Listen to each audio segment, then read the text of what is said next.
ವಿದ್ಯಾರ್ಥಿಗಳೇ ನೋಡ್ರಿ, ವ್ಯಾಸ ಕೊಟ್ಟಾನ, ಪರಿಧಿ ಕಂಡುಹಿಡಿಬೇಕು, ಕ್ಷೇತ್ರಫಲವನ್ನು ಕಂಡುಹಿಡಿಬೇಕು. ವೃತ್ತದ ಪರಿಧಿ ಮತ್ತು ಕ್ಷೇತ್ರಫಲವನ್ನು ಕಂಡುಹಿಡಿ. ವ್ಯಾಸ ಕೊಟ್ಟಾಗ ನೋಡ್ರಿ, ಎಲ್ಲಾರು ಮಾಡೋದಾದಿಂದ ಎಲ್ಲಾರು ಬೋರ್ಡ್ ಕಡೆ ನೋಡ್ರಿ, ಲಕ್ಷ ಕೊಟ್ಟು ನೋಡ್ರಿ. ಯಾಕಂತಂದ್ರೆ ಭಾಳ ಇಂಪಾರ್ಟೆಂಟ್ ಗಣಿತಗಳು ಇವು. ನಾಳೆಲ್ಲ ಇನ್ನು ಮುಂದೆ ಎಲ್ಲ ವಿಸ್ತೀರ್ಣಗಳು ಬರ್ತಾವ. ಈಗ ನಿಮಗೆ ಚೌಕದ ಬಂತು, ಆಯತದ ಬಂತು, ವೃತ್ತದ ವಿಸ್ತೀರ್ಣ ಬಂತು, ಇನ್ನು ಘನಫಲ ಬರ್ತಾವ. ಎಲ್ಲ ನಮೂನೆ ಗಣಿತಗಳು ಕಲಿಬೇಕು ನೀವು ವಿದ್ಯಾರ್ಥಿಗಳು. 20 ಗಣಿತ ಇಟ್ಟಾನಂದ್ರೆ ಆಲ್ಮೋಸ್ಟ್ ಅಲ್ಲಿ ಎಲ್ಲ ಭಾಗದ ಗಣಿತಗಳು ಕೇಳ್ತಿರ್ತಾನೆ. ಅದನ್ನ ತೆಗದಾರ ಇದನ್ನು ತೆಗದಾರ ಅಂತ ಹೇಳಿಕ್ ಬರೋದಿಲ್ಲ. ಕಲೀರಿ, ಎಲ್ಲ ಅಭ್ಯಾಸನ ಕಲೀರಿ. ಅವ್ರು ಎಷ್ಟು ಹೇಳ್ಯಾರ ಅಷ್ಟೇ ಕಲಿಬೇಡ್ರಿ, ಹೆಚ್ಚು ಕಲೀರಿ ಅಂತ ತಪ್ಪಿಲ್ಲ. ಇದರಿಂದ ನಾಲೆಜ್ ಜಾಸ್ತಿ ಬರ್ತದೆ ನಿಮಗೆ. ಅದೊಂದು ಬಡ ಅವ್ರದ್ದು ಏನು ಕೇಳ್ಯಾರ ಅಷ್ಟು ಚಾಪ್ಟರ್ ಅಭ್ಯಾಸ ಮಾಡಿ ಹೆಚ್ಚಿನ ಅಭ್ಯಾಸ ಮಾಡ್ಬೋದು. ಪರಿಧಿ ಬರ್ಕೊಂಡು ಮಾಡೋದಾಯ್ತಾ? ಪರಿಧಿ ಬರೋಬರಿ. ಪರಿಧಿ ಕೇಳ್ಯಾನ, ಮೊದಲು ಏನು ಕೊಟ್ಟಾನ ಅದನ್ನ ನೋಡ್ರಿ. ವ್ಯಾಸ ಕೊಟ್ಟಾನ, ವ್ಯಾಸ ಬರೋಬರಿ. ವ್ಯಾಸ ಬರೋಬರಿ 14 ಸೆಂಟಿಮೀಟರ್. ಕೇಳಿದ್ದು ಪರಿಧಿ ಬರೋಬರಿ ಎಷ್ಟು? ಪರಿಧಿ ಬರೋಬರಿ, ಪರಿಧಿ ಬರೋಬರಿ, ಪರಿಧಿ ಬರೋಬರಿ, ಪರಿಧಿ ಬರೋಬರಿ. ವ್ಯಾಸ ಕೊಟ್ಟಾಗ ವ್ಯಾಸ ಗುಂಡ್ಲೆ ಪಾಯ್. ಪಾಯ್ ಅಂದ್ರೆ 22/7. ಪಾಯ್ ಈಸ್ ಈಕ್ವಲ್ ಟು ಏನು? ಪಾಯ್ ಅಂತಂದ್ರೆ ನೀವು 22/7 ಹಚ್ಚಿ ಬಿಡ್ರಿ. ನೀವು ದಶಮಾಂಶ ಹಚ್ಚಲಿಕ್ಕೆ ಹೋಗ್ಬೇಡ್ರಿ. ವ್ಯಾಸ ಎಷ್ಟದ? 14 ಅದ. 22/7 ಹಚ್ಚರಿ. ನೋಡ್ರಿ ಹೆಂಗ ಹಚ್ತದ. ಹಿಂಗ ಹಚ್ಚಿ ಬಿಡ್ರಿ. ಹಿಂಗ 7 1 7 2 22 44 ಸೆಂಟಿಮೀಟರ್. 44 ಸೆಂಟಿಮೀಟರ್ ಏನು ಬಂತು? ಪರಿಧಿ ಬಂತು.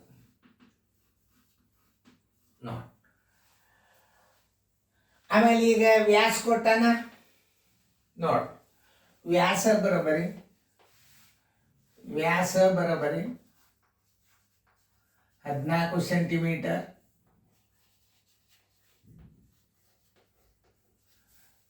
ವೃತ್ತದ ವಿಸ್ತೀರ್ಣ ಬರೋಬರಿ ಎಷ್ಟು? ವೃತ್ತದ ಕ್ಷೇತ್ರಫಲ ಬರೋಬರಿ ಎಷ್ಟು? ಕ್ಷೇತ್ರಫಲ ಬರೋಬರಿ ಎಷ್ಟು? ಈಗ ವ್ಯಾಸ ಕೊಟ್ಟಾನಂದ್ರೆ ತ್ರಿಜ್ಯ ತಕ್ಕೋರಿ. ತ್ರಿಜ್ಯ ಬರೋಬರಿ ವ್ಯಾಸ ಭಾಗಲೆ 2 ಬರೋಬರಿ 14/2.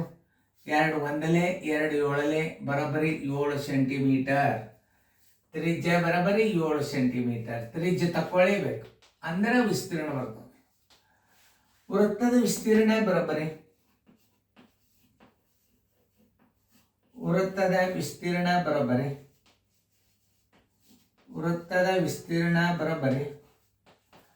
ಪಾಯ್ ಅಂದ್ರೇನು? 22/7. r² ಅಂದ್ರೇನು? ತ್ರಿಜ್ಯ ಗುಂಡ್ಲೆ ತ್ರಿಜ್ಯ. r² ಅಂದ್ರೆ ತ್ರಿಜ್ಯ. r ಈಸ್ ಈಕ್ವಲ್ ಟು ಏನು? ತ್ರಿಜ್ಯ. ಅದು ಗುರುತಿರಲಿ. ರೇಡಿಯಸ್ 22/7 ಗುಂಡ್ಲೆ 7 ಗುಂಡ್ಲೆ 7. ಈ 7 ಹೊತ್ತು ಈ 7 22 154 ಚದರ ಸೆಂಟಿಮೀಟರ್. ನೋಡ್ರಿ, ಆದ್ದರಿಂದ ಆನ್ಸರ್ ಈಸ್ ಈಕ್ವಲ್ ಟು ಪರಿಧಿ ಬರೋಬರಿ, ಪರಿಧಿ ಬರೋಬರಿ 44 ಸೆಂಟಿಮೀಟರ್.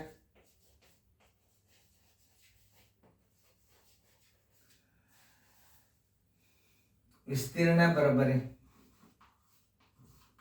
ವಿಸ್ತೀರ್ಣ ಬರೋಬರಿ ವೃತ್ತದ, ಮತ್ತೆ ಕನ್ಫ್ಯೂಸ್ ಮಾಡ್ಕೋಬೇಡ್ರಿ.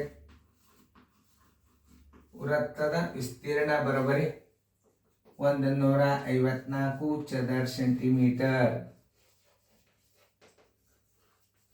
ಮುಂದಿನ ಲೆಕ್ಕ ಮಾಡಬೇಕು ನೀವು, ನೆನ್ಪಿಟ್ಕೋರಿ. ಯಾವುದೇ ಲೆಕ್ಕಗಳು ಕಲಿಯರಿ, ಅವು ಕೇಳಂಗಿಲ್ಲ ಬಿಟ್ಟಾರ ಅಂತ ಯಾವ ಅಭ್ಯಾಸನು ಬಿಡ್ಲಿಕ್ಕೆ ಹೋಗ್ಬೇಡ್ರಿ. ಬಿತ್ತಂದ್ರೆ ಏನು ಮಾಡ್ತೀರಿ? ಹೆಚ್ಚಿನ ಅಭ್ಯಾಸ ಕಲ್ತಾರೆ ಏನು ಕೇಳ್ತಲ್ಲ, ಅದನ್ನು ತಿಳ್ಕೊಬೇಕು. ನೋಡ್ರಿ, ಯಾವುದೇ ಒಂದು ಲೆಕ್ಕ ನಾವು ತಿಳ್ಕೊಬೇಕಾದ್ರೆ ಮೊದಲು ವ್ಯಾಸ ಕೊಟ್ಟಾನ, ಪರಿಧಿ ಕೇಳ್ಯಾನ. ವ್ಯಾಸ ಕೊಟ್ಟಾಗ ಪರಿಧಿ ಬರೋಬ್ಬರಿ ವ್ಯಾಸ ಗುಂಡ್ಲಿ 22 14 44 ಸೆಂಟಿಮೀಟ್ರ್ ಆಯ್ತು. ವ್ಯಾಸ 14 ಸೆಂಟಿಮೀಟ್ರ್ ಕೇಳ್ಯಾನ. ವೃತ್ತದ ಕ್ಷೇತ್ರಫಲ ಕೇಳ್ಯಾನ. ತ್ರಿಜ್ಯ ತಗೋಬೇಕು. ವ್ಯಾಸ ಬಾಗಿಲೆ 2 7 ಸೆಂಟಿಮೀಟರ್. ವೃತ್ತದ ವಿಸ್ತೀರ್ಣ ಪಾಯ್ ಗುಂಡ್ಲೆ ತ್ರಿಜ್ಯ ಗುಂಡ್ಲೆ ತ್ರಿಜ್ಯ 22 ಪಾಯ್ ಬರೋಬ್ಬರಿ ಎಷ್ಟು 22 ಇಲ್ಲ ನೋಡಿ 22 ಗುಂಡ್ಲೆ 7 ಗುಂಡ್ಲೆ 7 22 ಚದರ ಸೆಂಟಿಮೀಟರ್. ವಿಸ್ತೀರ್ಣವನ್ನು ಚದರ ಸೆಂಟಿಮೀಟರ್ದಲ್ಲಿ ಹಚ್ಚಬೇಕು. ಇದನ್ನು ಸರಿಯಾಗಿ ಅಭ್ಯಾಸ ಮಾಡಿ. ನೀವು ಯಾವುದೇ ಒಂದು ಅಭ್ಯಾಸ ಮಾಡಿದ್ರು ಸದ್ಯಕ್ಕೆ ಹೆಚ್ಚು ಎಜುಕೇಷನ್ ಸ್ಟ್ಯಾಂಡರ್ಡ್ ಸಿಗೋದಿಲ್ಲ ಸೈನಿಕ್ ಸ್ಕೂಲ್ ಮತ್ತು ನವೋದಯ. ಉಳಿದ ಕಡೆ ನೀವು ಹೋದ್ರೆ ಡಿಸಿಪ್ಲಿನ್ ಊಟ, ಡಿಸಿಪ್ಲಿನ್ ಗಾದಿ ಕಾಟ, ಟಿಫಿನ್ನು ಹೇಳೋದು ಮೊದಲು ತಿಳ್ಕೊಡ್ರಿ. ಕಷ್ಟದಲ್ಲಿ ವಿದ್ಯೆಯನ್ನು ಕಲಿಬೇಕು.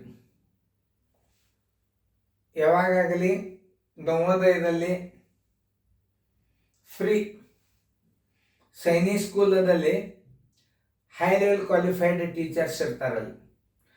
ಅಲ್ಲೇ ಪ್ರೈವೇಟ್ ಶಾಲೆಯವರು ಸಾಕಷ್ಟು ಫೀ ತಗೋತಾರೆ.